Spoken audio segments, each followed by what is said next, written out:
안녕하세요. 지금 저희가 센터처치 도시 파트를 다루고 있습니다. 전체적인 그림을 먼저 이해하자면 센터처치는 복음, 도시, 운동이라고 하는 세 파트로 나눠져 있죠. 복음에 대한 이해를 가졌으면 그 복음이 주는 능력을 가지고 어디에서 사역을 하며 어떤 운동을 일으킬 것인가 하는 문제입니다. 도시에서 사역해야 된다는 걸 중점적으로 이야기하고 있는 것이 도시 파트이고요. 도시에서 어떻게 복음을 전달할 것인가, 먼저 상황화가 필요하다라는 것이 우리가 파트 3번의 첫 번째에서 다룬 것들이고요. 그 다음에 두 번째로 파트 4에서 다뤘던 것들이 이제 복음으로 도시를 품어야 된다, 도시를 복음화시키기 위한 열정을 가져야 된다는 얘기들을 주로 하게 됩니다. 그리고 우리가 다음번에 다루게 될 것들은 이제 도시 안에서 교회가 문화를 이끄는 사람들이 되어야 된다는 얘기를 하게 될 것이에요. 오늘은 그 중에서도 도시를 복음으로 품어야 된다는 얘기를 하는 것입니다. 먼저 도시가 왜 중요한지에 대한 이해가 필요하겠죠. 도시에는 사람들이 몰려오는 것이고 거기에는 많은 영향력들이 생겨나고 기회들이 생겨나는 것이죠. 가장 중요하게 다뤄야 될 것들은 그 안에 여러 다양한 사람들, 어떤 사람들을 섬길 것인가 하는 것인데, 그 사람들이 가난한 사람들도 있고 문화 엘리트들도 있고 그리고 이주민들이 있고 또한 젊은이들이 모여 있는 곳이 도시니까 그들을 잘 사역할 수 있는, 그것이 굉장히 중요한 일이다 라는 얘기를 오늘 챕터에서 하고 있습니다. 오늘 챕터는 과거와 현재를 비교하면서 도시가 얼마만큼 성장했는지, 그리고 도시의 성장하는 이유가 무엇인지, 그리고 도시로 몰려오는 사람들의 특징은 어떤 면이 있는지를 쭉 개관하듯이 보여주고 있고, 그리고 이러한 모습들은 앞으로도 계속 증가하게 될 거라고 얘기합니다. 오늘 책에서는 50% 이상의 사람들이 도시에 몰려 있다고 그러는데, 한국 사회 같은 경우는 80% 가까이가 도시에서 살고 있다고 그러고, 앞으로 95%가 한국 자체가 95%가 도시화될 것이라는 얘기를 할 정도입니다. 그러니까 이 센터처치가 출판되고 난 이후에도 아주 급속도로 올라가서 지금은 굉장히 더 높은 수치로 도시에 사람들이 몰려들고 있고 도시에서 기회를 찾고 있습니다. 그러니까 도시에 몰려드는 사람들의 성향을 얘기할 때 나이 드신 분들은 주로 교외로 빠져나가는 경향이 있고, 젊은이들은 그 포스트 모더니즘적인 문화를 즐기기 위해서 도시 안으로 몰려들고 있다는 얘기를 하죠.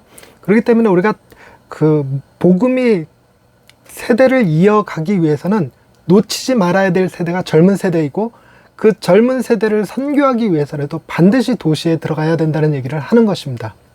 그리고 뿐만 아니라 시골에 거주하고 있고 시골에서 목회하고 있다 할지라도 그곳에 살아가는 젊은 아이들은 MTV 같은 문화의 도구들을 통해서 도시의 감각들을 가지고 있기 때문에 시골에 있는 교회를 할지라도 목회자가 도시적 감각을 지닌 사람일 때 비로소 그곳의 아이들을 잘 전도할 수 있는 메리트가 생기는 거겠죠. 그렇기 때문에 도시는 굉장히 중요해요. 도시적 감각이 굉장히 중요하고, 한국적 상황에서는 젊은이들을 전도하기 가장 좋은 것이 군부대이겠죠.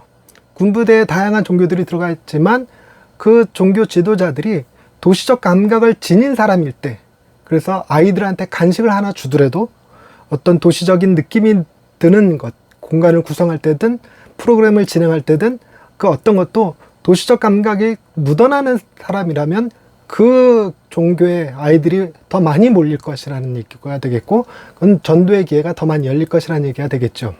그렇게 해서 한 세대를 전도해야 됩니다. 도시가 가지는 다양한 특징들이 있는데, 도시는 안에서부터 바깥으로 영향력이 뻗어져 나간다는 겁니다. 이 책에서는 대도시를 중심으로 그 영향력이 전 세계로 확산되고 있음을 얘기합니다. 그러니까 맨해튼의 문화 같은 경우는 그곳에서 어떤 것이 유행하기 시작하면 전 세계 많은 젊은이들이 그것을 동시에 공유하게 되죠. 우리나라가 이미 또 한류 문화라는 것으로 전 세계가 같이 공유하고 있는 그런 분위기가 펼쳐지니까, 그런데 그런 문화의 영향력을 확산시키고 있는 다양한 도구들이 어디에 있는가?